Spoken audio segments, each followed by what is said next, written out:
नमस्कार दोस्तों, आप देख रहे हैं लोक निर्णय में अरविंद कुमार। केंद्रीय वित्त मंत्री आज संसद में बजट पेश किया है। हम आज इस पे चर्चा करेंगे इस बजट में क्या खास रहा है। मैं आपको बता दूं कि इस बजट में जो नौकरी पेशा के लोग हैं उनकी जेब खाली रही। इसकी वजह कि जो पुराना स्लैब रहा इनकम टैक्स का, उसमें कोई बदलाव नहीं हुआ। बजट में ये भी देखने को आया कि कितने लाखों लोगों को या कितने लोगों को रोजगार दिया जाएगा, यह भी लक्ष्य दिखाई नहीं दिया है। ऐसे तमाम ऐसी चीज़ें हैं जिन पे सरकार के बजट में कुछ खास दिखा तो कुछ पर जो है लोगों को निराशा दिखी। आइए हम बात करते हैं इस मामले में कि लोगों की क्या राय है। आज केंद्र वित्त मंत्री निर्मला सीतारमण द्वारा बजट प्रस्तुत किया गया, जिसमें महिलाओं के सशक्तिकरण पर खास ध्यान दिया गया है। यह बजट केवल आर्थिक आंकड़ों तक सीमित नहीं है, बल्कि महिलाओं को आत्मनिर्भर बनाने की सोच को भी दर्शाता है। इस बजट में महिलाओं की शिक्षा और स्वास्थ्य को प्राथमिकता दी गई है। यह बजट नारी शक्ति को प्रोत्साहित करने वाला है और महिलाओं को देश के विकास में बराबर की भागीदारी देने की दिशा में एक सकारात्मक कदम माना जा सकता है। केंद्र सरकार द्वारा जो बजट प्रस्तुत किया गया है वो बजट बहुत ही निराशाजनक बजट है। बजट के अंदर इनकम टैक्स को कोई स्लैब में कोई चेंज नहीं करा गया, जिससे आम आदमी के अंदर बहुत निराशा है। साथ ही जो बजट इतना निराशाजनक था कि शेयर बाजार बिल्कुल धड़ाम से गिर गया।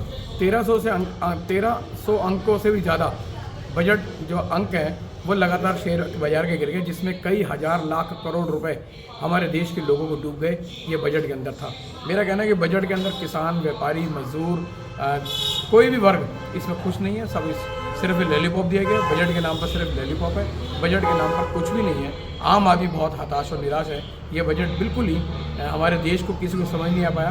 ये बजट सिर्फ उद्योगपति, बड़े बड़े लोगों के लिए हो सकता है, पर आम आदमी के लिए बजट नहीं है। ये बजट बिल्कुल निराशाजनक है। बजट पेश किया हुआ है जिसमें कर्मचारियों के हित के लिए कुछ नहीं है, ये लॉलीपॉप पड़ा गया है।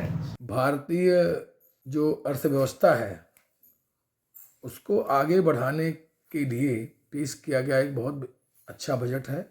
2-3 चीज़ें इसमें जो मुझे पसंद आई है कि अभी राष्ट्रीय फार्मास्यूटिकल जो शिक्षा अनुसंधान केंद्र है उसमें उन्होंने 3 नए राष्ट्रीय फार्मास्यूटिकल शिक्षा अनुसंधान केंद्र खोलने का ऐलान किया है, NIPER, तथा जो वर्तमान में 7 अन्य चल रहे हैं उनको भी और उन्नत प्रयास किया गया। और जो बहुत महत्वपूर्ण चीज़ इसमें यह है कि जो आयुर्वेदिक एम्स की स्थापना की बात कही गई है। हमारा भारत जो है वैसे भी प्राचीन काल से आयुर्वेदिक चिकित्सा पद्धतियों में सबसे उच्च स्तर पर रहा है। हमारे यहाँ बड़े बड़े महर्षि, विद्वान, वैद्य चिकित्सक धन्वंतरी जी, चरक, सुश्रुत आदि हुए हैं। तो आयुर्वेदिक एम्स की स्थापना एक बहुत महत्वपूर्ण कदम है। इसके साथ ही बायोफार्मा क्षेत्र में काफ़ी उन्नति के लिए काम किया गया है। सेमीकंडक्टर मिशन 2 के लिए और इलेक्ट्रॉनिक्स के लिए 40,000 करोड़ का प्रावधान किया गया। उसकी तरक्की के लिए इलेक्ट्रॉनिक्स कलपुर्जों के निर्माण के लिए बजट बढ़ा दिया गया है। राष्ट्रीय फाइबर मिशन योजना के अंतर्गत रेशम, जूट जैसे प्राकृतिक तत्वों से उनके संवर्धन के लिए काम किया गया है।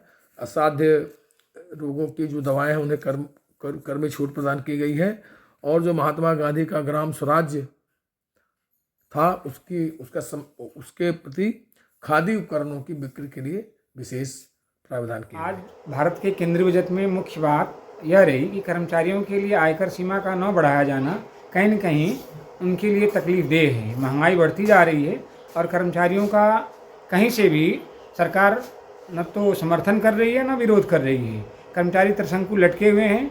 आयकर की सीमा न बढ़ना, बच्चों की फीस जो हम भरते थे उसको सीमा आयकर से हटा देना, बचत सुविधाओं को आयकर से हटा देना कहीं न कहीं कर्मचारियों के लिए या सरकारी नौकरी करने वालों के लिए सही नहीं है। माननीय सीतारमण जी ने आज नवा बजट पेश किया है, जिससे हमें उम्मीदें थी कि हमें पेंशन मिलेगी। NMOPS की मांग बहुत दिनों से चल रही है, कर्मचारी संघर्षरत हैं, मगर उसको पूरा नहीं किया गया है और टैक्स में भी छूट नहीं दी गई है। इससे सरकारी कर्मचारी को कोई ख़ास फ़ायदा होने वाला नहीं है, मगर सरकारी मिलिट्री जो उपकरण सस्ते किए गए हैं उससे देश की आर्थिक स्थिति सुधरने की उम्मीद है।